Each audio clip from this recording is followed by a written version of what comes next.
दिल्ली के Lal Qila metro station के पास सोमवार शाम हुए कार विस्फोट ने पूरे देश को हिलाकर रख दिया है। देश की राजधानी में हुए इस धमाके ने राष्ट्रीय सुरक्षा पर गंभीर सवाल खड़े कर दिए हैं। हालांकि अभी तक ये साफ नहीं हो सका कि यह हादसा किसी तकनीकी खराबी का नतीजा है या किसी साजिश का हिस्सा। लेकिन इस घटना ने बिहार में भी सुरक्षा एजेंसियों को सतर्क कर दिया है, खासकर इसलिए क्योंकि राज्य में विधानसभा चुनाव के दूसरे चरण का मतदान जारी है। बिहार चुनाव के इस अहम दौर में पहले से ही सुरक्षा व्यवस्था कड़ी थी, लेकिन दिल्ली धमाके के बाद अब सुरक्षा और भी मजबूत कर दी गई है। राज्य पुलिस मुख्यालय ने सभी जिलों को हाई अलर्ट पर रहने का निर्देश दिया है।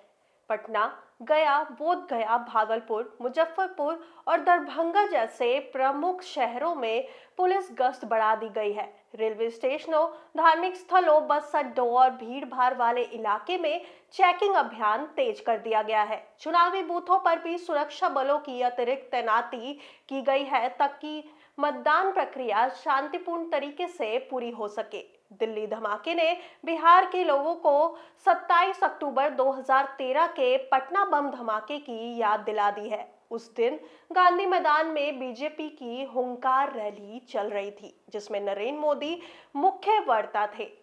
रैली शुरू होने से पहले ही पटना जंक्शन और गांधी मैदान के आसपास 7 धमाके हुए थे। इस धमाकों में 6 लोगों की मौत हुई थी और 80 से ज्यादा लोग घायल हुए थे। बाद में जांच में खुलासा हुआ कि राज्य से आए आतंकियों ने इस धमाके की साजिश रची थी। इस मामले की जांच राष्ट्रीय जांच एजेंसी यानी एनआईए ने संभाली थी और 2021 में कई आरोपियों को दोषी ठहराया था। लाल किले के पास हुए विस्फोट के बाद बिहार पुलिस ने तत्काल सुरक्षा तैयारियों की समीक्षा शुरू कर दी है। गृह विभाग के एक वरिष्ठ अधिकारी ने बताया कि सभी जिलों के एसपी को अतिरिक्त बलों की तैनाती, पेट्रोलिंग और संदिग्ध गतिविधियों पर नजर रखने के लिए निर्देश दिए हैं। सीमावर्ती जिले जैसे किशनगंज, सीतामढ़ी, पश्चिम चंपारण और कटिहार में भी विशेष चौकसी बरती जा रही है। साथ ही पुलिस ने आम जनता से अपील की है कि वे किसी भी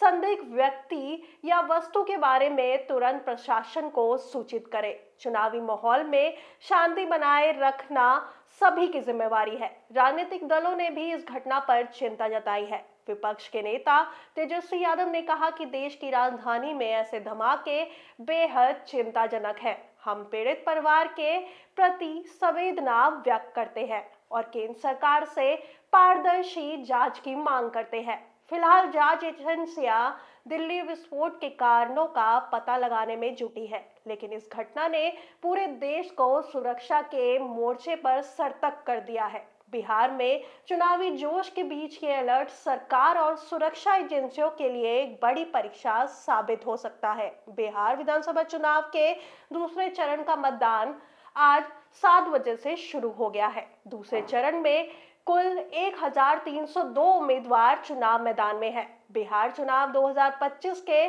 दूसरे और अंतिम चरण में सुबह 9 बजे तक 14.55% मतदान दर्ज किया गया है। बिहार विधानसभा चुनाव के दूसरे चरण के मतदान से रिलेटेड खबरों के लिए देखते रहिए channel for news Bihar Jharkhand.